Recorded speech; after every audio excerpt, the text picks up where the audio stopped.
ఆ పనులు చేయకూడదు కదా.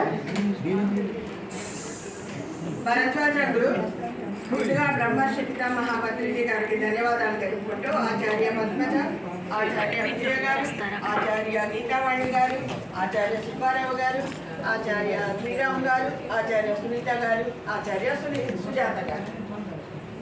మరి ఈరోజు మేము ఎన్నుకున్న టాపిక్ దివ్యనేత్రం. దివ్యనేత్రం ప్రతి మానవునికి 4 నేత్రాలు ఉంటాయండి. బాహ్యంగా కనిపించే ఈ చర్మచక్షువులతోనే మనం ఈ ప్రపంచాన్ని చూస్తాము. మరి దివ్యనేత్రం ఆజ్ఞాచక్రంలో ఉంటుంది, నాసికాగ్రం పైన ఉంటుంది, 2 కనుబొమ్మల మధ్య ఉంటుంది. ఇక్కడి నుంచి చూసేదాన్ని దివ్య దృష్టి అంటారు. మరి ఈ దివ్య దృష్టి చూసే వాళ్ళని మహాద్రష్ట అంటారు. మహాజ్ఞానం పొందిన వారిని మహాద్రష్ట అంటారు. మరి ఈ దివ్య నేత్రం ద్వారా దివ్య దృష్టి ఎలా వస్తుందంటే ధ్యానం ద్వారా వస్తుంది.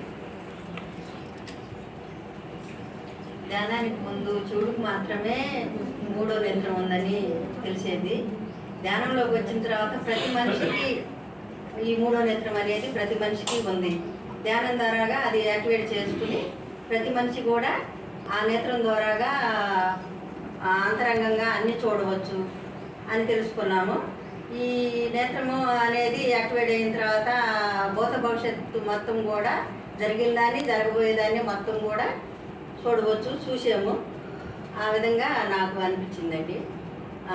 అనిపించటం, కనిపించటం, వినిపించటం ఇవన్నీ జరుగుతాయి. దీనివల్ల చాలా బాగుంది. జీవితాంతం ధ్యానమే చేయాలని అనుకుంటున్నాను. ఇది విశ్వంలో ఉన్నటువంటి సమాచారాన్ని మనకు తెలియజేస్తుంది. తర్వాత భిన్న తలాలు ఉన్నాయని, అందులో ఏమేమి ఉందో ఆ సమాచారాన్ని కూడా మనకు తెలియజెప్తుంది. ఇది ఊరికే చూపిస్తుంది, చూస్తాం, కానీ ఇందులో జ్ఞానం ఉండదు. ఈ జ్ఞానాన్ని తెలుసుకోవాలి అంటే జ్ఞాననేత్రం ద్వారానే తెలుసుకోవాలి. అందరికీ సరదాగా దీన్ని యాక్టివేట్ చేసుకోవాలని ఉంటుంది కదా. ఎలా యాక్టివేట్ చేసుకోవాలి అంటే భ్రూమధ్యంలో తదేకంగా చూస్తూ ఉండడం, తర్వాత కేసరి ముద్ర, తర్వాత కళ్ళు పైకి పెట్టి ఇలా రకరకాలుగా మనం యాక్టివేట్ చేసుకుంటూ ఉండొచ్చు. దీని ద్వారా మనకు అక్కడ ఉన్నటువంటి దృశ్యాలను చూడొచ్చు. జ్ఞానం కావాలంటే జ్ఞానమే. చెప్పండి. ఆజ్ఞాచక్రమే కేవలం 3వ నేత్రం అనుకుంటూ ఉంటాం. ఆజ్ఞాచక్రం ఒకటే కాదు ఈ 3వ నేత్రంలో పాల్గొనేటటువంటి భాగం.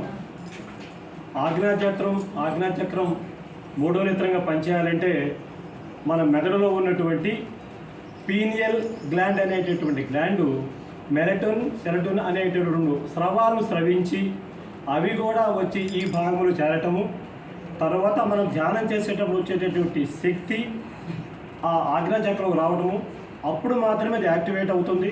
అప్పుడు మాత్రమే దాని యొక్క లక్షణాలు బయట పెట్టుకోవడానికి అవకాశం ఉంటుంది. కేవలం ఆజ్ఞాచక్రం దివ్యనేత్రము కాదు, వాడికి ఈ 3 తోడైతేనే మాత్రమే అది వర్క్ చేయడం ప్రారంభిస్తుంది.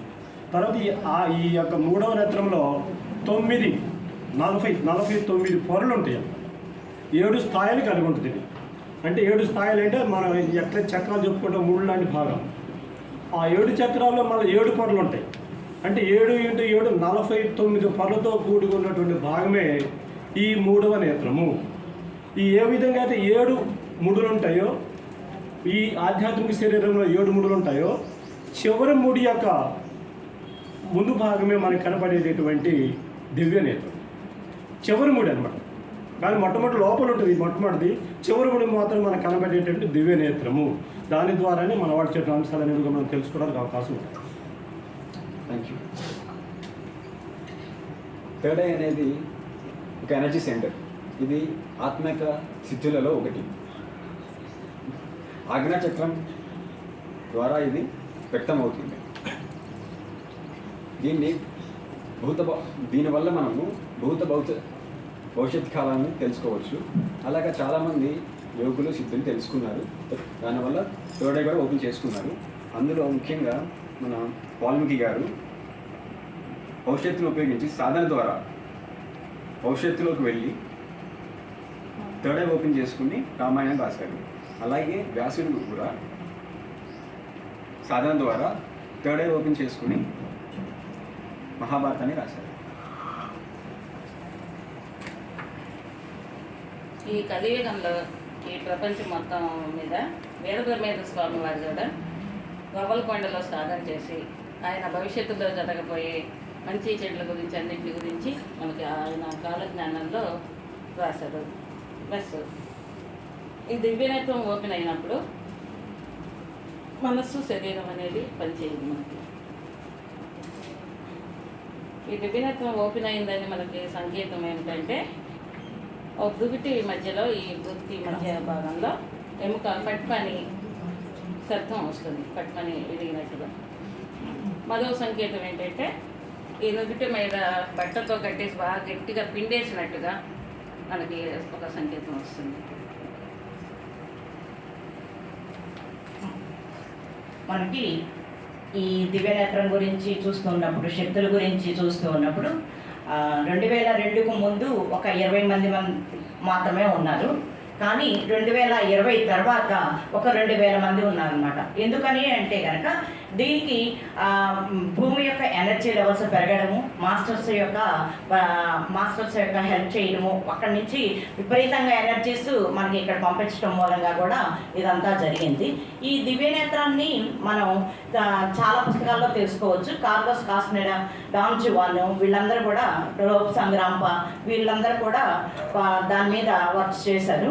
మనకి టిబెట్ యోగుల దగ్గరికి మనం వెళ్ళి టిబెట్ యోగుల గురించి చదివినప్పుడు వాళ్ళు టిబెట్ యోగుల్లో వాళ్ళు ఏం చేస్తారంటే లామాలని ముందు ఎవరు పనికొస్తారో వాళ్ళు ఎంచుకొని ముందుగానే వాళ్ళకి ఈ ప్రాంతంలో, ఇందాక మేడం చెప్పారు కదా ఎముక పట్మని అవుతుంది అని చెప్పానని, అది సాధన ద్వారా వాళ్ళు ఏం చేస్తారంటే చిన్న ఘాటు పెట్టి దానిని వాళ్ళు ఓపెన్ చేస్తారనమాట, బలవంతంగా ఓపెన్ చేస్తారు.